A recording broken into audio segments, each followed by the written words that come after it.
internautes de Congolo Collé, ce titre ouvre cette revue de presse. La RDC replonge dans un cycle des terreurs. Bonne condition d'écoute à vous tous. Merci. Bonsoir, le potentiel ouvre cette revue de presse et titre bombe artisanale à Beni, militaire ougandais à Rutshuru, FDLR au Katanga. Alors que la capacité de nuisance du M23 et des AFDEL Nalu a été sensiblement réduite, la situation sécuritaire dans l'est du pays se régénère au jour le jour. À la manière des leaders de la mythologie, l'insécurité réapparaît sous une nouvelle forme et plonge le pays dans un cycle des terreurs qui s'étend désormais du nord-est au sud-est. Mauvais présage, écrit le journal, comme dans un processus de régénérescence, l'insécurité semble avoir fait la mue. Cette nouvelle forme a vu le jour dans la partie nord de la province du Nord Kivu.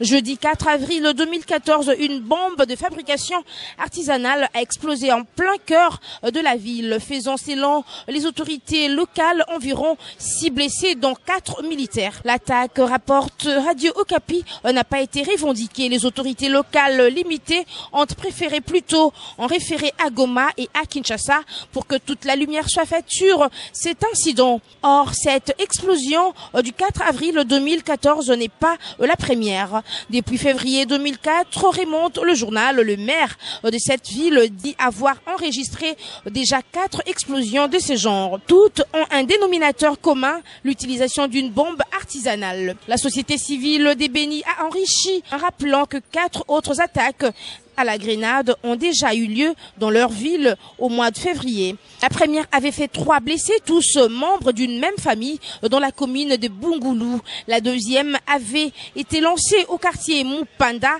faisant 7 blessés. Selon les témoins, l'attentat du 4 mars dernier avait visé un convoi motorisé du contingent népalais de la MONUSCO. Changeons de registre avec les dépêches de Brazzaville qui écrit « Convention de Fatima, l'opposition réclame l'audit du fichier électoral ».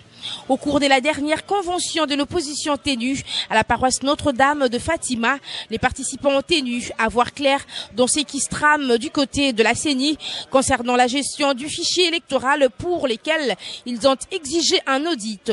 Celui-ci devra s'effectuer en collaboration avec la communauté internationale. La société civile et les partis politiques ont-ils affirmé, tout en exigeant à ce que soit révisitée la loi organique portant organisation et fonctionnement de la CENI sur les volets de sa composition. Les opposants ont aussi réclamé l'audit des bureaux de l'institution électorale de l'époque de la CEI en 2006 à celle de la CENI de 2011. Aujourd'hui, plus qu'hier, la CENI a doté les pays des nouvelles institutions légitimes par le peuple souverain et de plus en plus réaffirmées au sein de l'opposition politique.